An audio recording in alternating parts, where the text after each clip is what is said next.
Поэтому это путь в никуда. Therefore, it's a dead-end path if just meeting with the current head of the administration, so to speak, gently.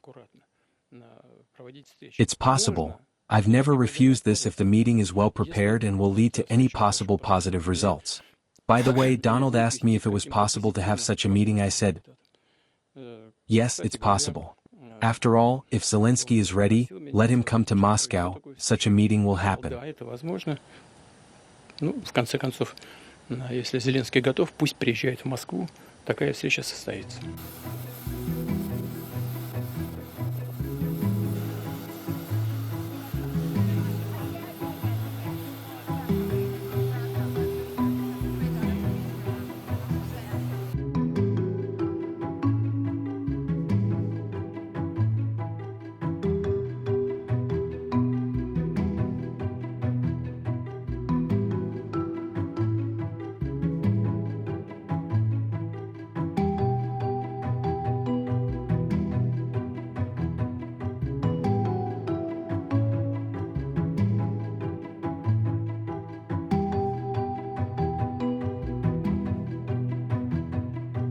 Я согласен с теми, кто считает, что каждая страна имеет право выбирать.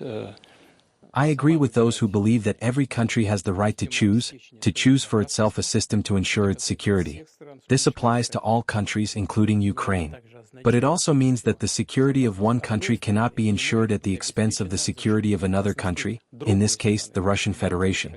We have always objected to Ukraine being a member of this North Atlantic bloc, but have never questioned its right to engage in its economic and business activities as it desires. This also concerns EU membership. Security guarantees are natural. I often talk about this.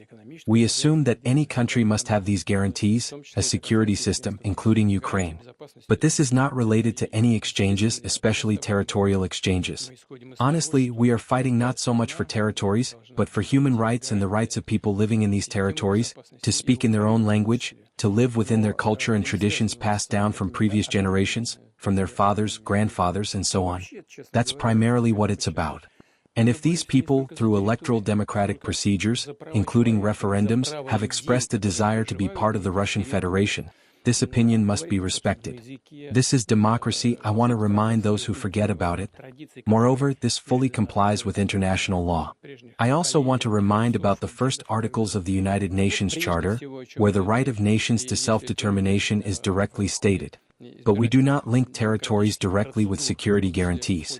Of course, these are related topics, but we do not directly connect them. And this issue was not raised in this way during the discussion in Ankara. As for possible meetings with Mr. Zelenskyy, I have already said this. In general, I have never ruled out the possibility of such a meeting. Is there any sense in these meetings? Let's see. According to the Constitution of Ukraine, some may agree with it, some may not. You just need to read the text carefully. There are no provisions for the extension of the powers of the President of Ukraine in the Constitution of Ukraine. None at all. You get elected for 5 years pass, that's it, your powers end. There is a provision stating that elections are not held during martial law. This is true. But it does not mean that the President's powers are extended. It means that his powers expire, and his rights are transferred to the Speaker of the Rada, including his authority as the Supreme Commander. What should the current authorities do then if they want to be legitimate and take a full part in the regulation processes? They should hold elections. That is, not elections, first and foremost, they should hold a referendum in accordance with the Ukrainian constitution. Any territorial issues are resolved only through a referendum as far as I remember. But a referendum cannot be held under martial law.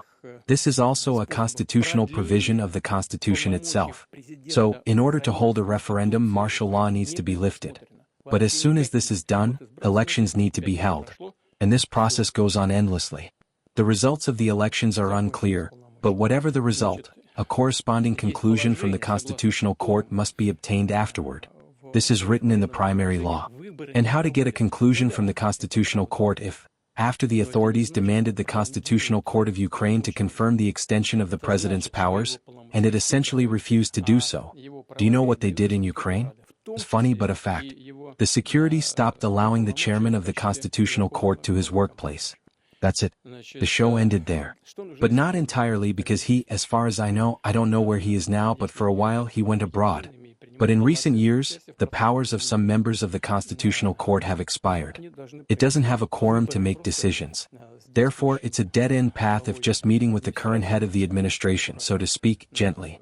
It's possible. I've never refused this if the meeting is well prepared and will lead to any possible positive results. By the way, Donald asked me if it was possible to have such a meeting. I said, yes, it's possible. After all, if Zelenskyy is ready, let him come to Moscow, such a meeting will happen. Я сказал, да, это возможно. Ну, в конце концов, если Зеленский готов, пусть приезжает в Москву, такая встреча состоится. Мы еще в 2022 году предлагали украинским властям. Back in 2022, we urged Ukrainian authorities to respect the choices of people living in southeastern Ukraine, withdraw their troops from there, and end the conflict immediately. I must say this proposal wasn't entirely rejected at first. However, after the insistent urging of our Western European colleagues, withdrew troops from Kyiv, the situation changed rapidly. We were then told, almost verbatim, now we will fight until either you twist our heads off or we twist yours off. I don't recall if I've ever stated this publicly, but it sounded like that. Nevertheless, it seems to me that if common sense prevails, it will be possible to agree on acceptable terms for ending this conflict. Moreover, we observe the stance of the current U.S. administration under President Trump's leadership. We see not just their statements, but a genuine desire to find a solution. It seems to me there is a certain light at the end of the tunnel. We shall see how the situation develops. If not, we will have to achieve all the goals set before us through military means. Воровство денег. Ну, мы же много раз на этот счет говорили. Здесь, по-моему,